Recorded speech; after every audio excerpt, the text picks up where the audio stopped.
Hi there, it's Kevin with the Rogue Market here with November 2022's top MTT products to buy. I try to do this monthly. It's been a while since I've done this because the market has been so sluggish, but there are always good opportunities to buy into products. We are really on a market downturn, so of course I'm just speaking to those that want to think long term here. There aren't going to be some quick flips.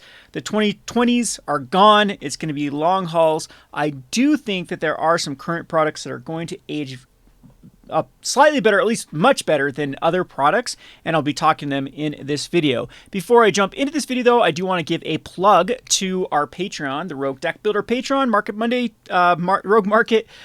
You can, for as little as $2 a month, join our Discord, which a lot of conversations happen there on the MTG Finance or other collectibles worlds. I think it is worth it alone to have this Ad Pirate $2 a month just to get access to Discord and talk to like-minded people about the MTG market world. If you are interested in some of the other tiers though, these are also great deals, and the prices that I'll be quoting in here will be the patron price to get in on these products. So some of these are very close to TCG Player market price at the moment. You do still save money by going through me if you are a patron. That's the way you can get products from me. That's who I sell to. I don't sell to people who are non-patrons. I think it's a good way. If you scratch my back, I scratch your back, and it works for everyone. So you can check out these different tiers. And basically, the TLDR for tiers is depending on how many products per month you want, that's the tier you want to sign up for. So if you want 12 products a month, for example, this $20 per month would be perfect for you. And you make back your money very, very quickly if you use your benefits. It's not limited just to product that you can get from distributors. I also sell card singles at a discount to patrons. So very, very good deal if you join the Patreon, patreon.com/roguedeckbuilder. All right, so this is also something that patrons have access to, is the current prices going from distributor price. I try to keep this updated of what I can buy these products, these sealed products for from distributors. I have various different tabs. I even have a tab called Drop Tabs that I give deals to for people that are wanting just to get a bundle at a cheaper price. So for example, if you are signed up for a purple tier subscription, you can get a Scars and Mirrodin box for $550, which is $100 off the TCG market price. Anywho, with all the plugs going out of the way, I have these highlighted of the products that I think are good buys for this week or this month. So let's start off with the first one, and this is the Commander Collection Black. So this was a Commander product that had not nearly the reception that Commander Collection Green had. Green just flew off the shelves, due to scarcity. Wizards always does this. I swear they always do this strategy, which is so stupid. The scarcity of the product was way fewer Commander Collection Greens that were printed. The Commander Collection Black and the contents of Commander Collection Black were definitely not as good. So unfortunately, that's the issue, is people then were trying to base this off of the first one, and when the first one that seems so much better than the second one, that just leads to poor sales for the second one, because people are just like, oh, why would I buy this? The green was so much better. But I actually do like the contents in Commander Collection Black. Currently, I can get Commander Collection Black for $35 from that's the price out the door for Commander Collection Black. It's selling on TCG Player for about $42 shipped. But if you actually look at the sales data, it's not bad. Every day there's more and more opened. And one of the things I do like about this one is it does have a Toxic Deluge in it that hasn't seen a reprint since 2 years ago's Double Masters. So it has dodged the reprints, and it is starting to climb back up in value. As you can see, the price trajectory for the Toxic Deluge has actually been pretty good. The sales data has even been better for Toxic Deluge. I mean, look how many have sold just today and yesterday. You know, a good dozen of them have been sold from this particular version, from the Commander Collection Black. So I think that eventually, between Toxic Deluge and Reanimate, it's going to be worth your money just to buy for those two. And there are some other good things that are contained in here. I'm actually quite surprised that like the Soul Rings in here have great sales data, plus they do hold their value, because people do want to theme out their decks with, you know, if you're in a black deck, here's a Soul Ring that actually themes out. Never understood why that's so important to Commander players, but then again, I'm not a Commander player. I'm not a person that is so thematically inclined to want specialty versions. And I mean, I'm a competitive player. I just want the cheapest version possible. But Commander players do like to bling out their decks, and this is another way for them to do so. There are some good ones here, like the Liliana Heretical Healer in here. as well as like a Phyrexian Arena that's been going up in Reanimate. But between these two, with Toxic Illusion and Reanimate, these are both really, really good cards that do see a lot of play in Commander, and I think it's a pretty good buy right now for the Commander Collection Black. I'm not sure how much longer these suckers are going to be in stock for, and how much longer I can get them. That's typically when I like to pick up a box set, is when, I feel like that this is the time that you're not going to have 6 months more to buy these suckers.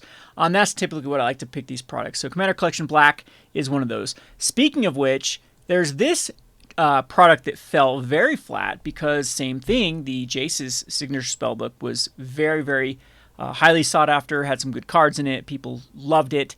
And then the Gideon spellbook was horrible, and so then they tried to come back with the signature spellbook Chandra, which I thought was a dud, but everyone just lost their minds when they saw the content of this. And unfortunately, though, when they overprinted this sucker, there was just too much of this out there, and many of the other cards that have been in this have now had recent reprints, and so it's really kept the value down of the signature spellbook. But I think that these are also going to age quite well when like a year from now, I would say. I think they'd start creeping up. So you can see they have had some weird sales data where they've had this big boop boop, these mountains and valleys with the price of here. This cost $13 for me to buy, the signature spellbook Chandras, and the contents are very interesting because you can actually buy list the contents for very close to, you do have to rely on that foil because the foil equity of this is going to be important with that $19 Pyroblast. But Chandra's Defiance, a little bit of a keep you aware, Chandra's Torch Defiance did just get another reprint in the Pioneer Challenger Decks 2022, so it could affect these. But as a box set, I actually do like these long terms. I think that they are a product that will be able to hold value, retain value, not retain value, but actually start to accrue value better than some of the products in this, in this age. And it is old at this point, so it's going to become more scarce and more rare. And you never know when some of these cards might actually become more sought after. The problem with both Fire Confluence and Past in Flames, they just continue to be reprinted. But Pyroblast is a card that continues to go up just from Pauper alone, and it is actually a quite heavily played card in the Commander format. So this blinged out version, it's kind of unique for how its borders are. They haven't done many of these before. I think this is just a good product long term. So I think that's as shown here with the Pyroblast. With it's got good sales data. And these actually do sell quite well. 4 of them. Someone bought a playset just like yesterday of these, and the foil market price has been going up with them. It's been doing quite well. You can actually see the Card Kingdom buy list of this is pretty close to the price you'd be paying. So you're paying $5 for the Chandra Torch Defiance, and when you look at these and add them all up, you're almost at the $13 if you do get like a foil they are looking for. And this does change. I see Card Kingdom wanting different cards every day when I check this. So I think someone is doing this right now. A little bit of a heads up that someone might have seen the arbitrage opportunity for this and have been buy listing just the contents of them. So I think when this does dry up, though, when these are less available, that these are all high sought after cards in these signature spell books. If they do dodge reprints in the next few years, of course they'll start to accrue value. Next up, I talk about this a billion times, something like a broken record. Modern Horizons 2 is the best set ever printed. I'll stand by that. There's just so much value in this set. It's got the enemy fetch lands. It's got Ragavan. It's got just insane cards with the Evoke line, and it sees tons of play not only in Modern, but there is so many Commander staples in here. I'm not sure how much longer. There has been a dip, as you can see with set boosters. This is just a recession in action. But if you're looking for a way to kind of park money, I don't think you can go wrong with Modern Horizons 2 set boosters. I prefer them over draft boosters. One of the reasons being you can get like more of the retro frames in this, as well as like draft boosters were overprinted because they had the draftable packs that came in the 3-ofs that they had at the Walmarts and the Targets that are still floating around. And you also have the what were called the sleeve boosters that are printed in mass quantities. So draft boosters are a lot less scarce than the set boosters. And so set boosters, I get that people might want to draft. It's kind of the age-old question, what's is going to age better in Magic the Gathering? 5 years down the road, do we look, are set boosters one aging better, or is it going to be draft boosters? And there's arguments for both. I like the contents of set boosters. I think the draftability of people then picking up boxes and having them exit the supply just due to drafting is a real thing too. So Pick your poison here with Modern Horizons. I like the set boosters. Currently, I can get them for $195, so it's a pretty decent savings over the cheapest one on, which is actually Sports and More, MV Sports and Games on TCG Player. So it is a bit of a discount compared to the TCG listings here for the set boosters if you do go through me. Like I said, this is just really, really good cards. Look at all the cards that are worth money in the set with Ragavan, Endurance, Solitude, Urza Saga. These suckers dodge reprints. They will continue to go up. The coffers, huge. It goes basically in every black deck and Commander. If these suckers do continue to dodge reprints, these are going to be... This set's just going to be so juiced, packed full of juicy value. Even in the uncommon, in the common slot, it's just nuts how much was included in this set. So, Modern Horizons, I don't know how much... This is, again, when you want to buy into Modern Horizons when you think it's done, when the supply is out. So that's the tricky question, is do I park money now in the safe time that Modern Horizons 2 is still cheap, or do I wait a little bit longer and use that money elsewhere and then get into Modern Horizons 2? But I think this is a good buy regardless of when you get in on it now. I don't think it's not going to be cheaper than it is now, is what I'm trying to say. Another one that has a deal that's going on right now, what Wizards of the Coast did is they did a flashback draft sale for Kamigawa. So they try to encourage stores. So if WPN stores were able to get in on draft boosters at a discounted price to turn around draft events, that is still going on. That was only supposed to happen for a window, but Wizards of the Coast is still... has that sale going on. So distributors are allowed to buy this from Wizards of the Coast for cheaper, and then they pass that savings on to you, the store, and then, of course, stores can pass the savings on to their players. I'm actually quite surprised that this is $94 when I believe that I can get these for $77 right now is the price for Kamigawa Dynasty Draft Boosters. This set is just chock full of stuff. I would say go towards set boosters, but I can't get the cheapest I can get set boosters for is $103. So there's a big price discrepancy between draft and set at that point, and therefore the draft is definitely the right route to go. Kamigawa is going to age well. It's just got it's got the land cycle that sees play in every format. It really has the best cards in Standard at the moment. It's got cards that hit eternal playability as well. It was a very, very fun draft format, meaning the draft booster I think will be good long term. People are going to continue to draft this one because it is so beloved as a draft format. And if you look at something like that, like Dominaria is the set that really reminds me of this, because Dominaria also was a set that kind of bottomed out while it was in its standard print run. And then now if you actually look at original Dominaria boxes, they're very, very pricey. And that supply of those suckers was just through the roof. That was one of the there was a huge resurgence at that point with Magic the Gathering, and Dominaria was just purchase. Yet the sealed boxes of them are worth quite a pretty penny at this point, and I think Kamigawa is going to go that way in the foreseeable future. So again, there are a lot of factors. I've watched a lot of other investment channels thinking like this is the sports card era of Magic the Gathering. Everything's just been overprinted with too much options, and it's going to take years, if ever, Magic will recover. I'm in the ballpark that we're going to have swings. We're going to have ebb and flow swings. So basically, the next time Magic has the market recovers as far as the economy as a whole, and then Magic also follows suit, that'll be the time that these sort of boxes will be like $200, and that'll be a good time and with actual demand to sell them. Like right now, we're still seeing boxes that did go up during the pandemic. With just price memory now having a new sticky point, but no one's buying them.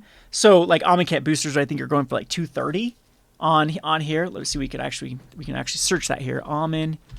Amonkhet booster box. So this is one that did spike up due to just the collectible markets going nuts. Yeah, it is starting to go way back down. So you can still, I thought I saw $230 the last time I looked for them.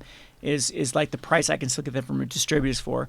But you can see that they spiked way up during the pandemic, and they've come back down to earth, but the price memory is still keeping them high. What I'm trying to say with Kamigawa is I'd wait for one of these type of price spikes in the next 2-3 years, and then sell them at their big highs, because I think that this is the set out of Standard that is going to be the one that's going to be the most well received, even though it does have the most supply, and it's going to be the one most sought after. So this is a good option right now for a very, very cheap booster box. Even now, what I like about the 77 price point from Kamigawa is if once that sale ends, right then and there, the price is going to go back up to now the new draft booster box price, which is around in the 90s is what stores have to get them from. So getting it at 77, pretty good deal. Don't know how much longer that's going to last. Get your orders in fast. I don't know Again, I'd be very, very surprised if it still lasts through Brothers War with this draft sale. All right, and then we have last but not least, which is another set that I think is just a knock out of the park, and I think that this set is just being slept on because, again, its predecessor was just so much better with the Jeweled Lotus. I actually think all they needed to do was put a Jeweled Lotus in Commander Legends Baldur's Gate, and then people wouldn't have complained so much. And it was a little bit weird with the amount of packs they put in these suckers with the set boosters and the draft boosters. But I think that both set and draft boosters from Baldur's Gate are still really good deals. This set is just chock full of value if you look at the cards that are contained in them. And I suggest coming over here and actually looking at the cards from Commander or coming over EDH Rec and looking at the cards that actually do see play. And there are a lot of staples. That like Displacer Kitten is going in 5% of all decks. Like this is a card that's going to age very well. I mean, Card Kingdom is pretty bullish on it with this, the price difference between TCG and Card Kingdom. Many of these too. Many of them have these massive differences. So I think this is going to be a set that is going to be a conspiracy or a battle bond. Those sets were absolutely hated when they first came out, and then people realized, wow, there's actually a lot of value in the not just the mythic and rare slot, but there's a lot of value in the common and uncommon slot. You can see here with like this Patrier's Seal. This sees a pretty good play, pretty good amount of play here with the Mana Rock here. That's going to go in a lot of decks. The Decanter of Endless War common again which has a Reliquary Tower ability plus a Mana Rock. Like these are things that casual players just eat up, and then eventually they start to be worth money long term. So I think the Commander's Baldur's Gate is another one that is on sale at the moment, and that's why you see this like dismal price because Wizards also blew this one out. So I think it was supposed to go for like $90 or something, and then Wizards dropped the price of it, and so I think I can get these for $77. So again, it's not that great versus this price right now, but you still save a couple bucks by going through me. That's what I have for you. I try to do a video on my other channel called Gone Rogue Games about non-Magic products. There just really hasn't been anything. I kind of changed the way I do it with just more stuff that I got in that I found interesting. It used to be I'd pick 5 products that I like and I think are, kind of cool. But I don't know. I don't know if I'm going to do a follow-up video on my Gone Rogue Games channel for that, or if we'll just keep what I'm kind of doing over there. But go over there and check it out. I always show stuff that comes into the store if you're interested in just looking at other products and what people are buying. I always show what my patrons are buying. I'll do a video like, hey, so they bought all this. This is available, and show the pricing for that. So you're in the market for that kind of stuff, or you just want to be entertained, head on over to the Gone Rogue Games channel. I appreciate all the support lately, and go and give me a like and subscribe. Love to have you on Patreon. Love to save you money. This has been Kevin with Gone Rogue Games / The Rogue Market. Thanks for watching.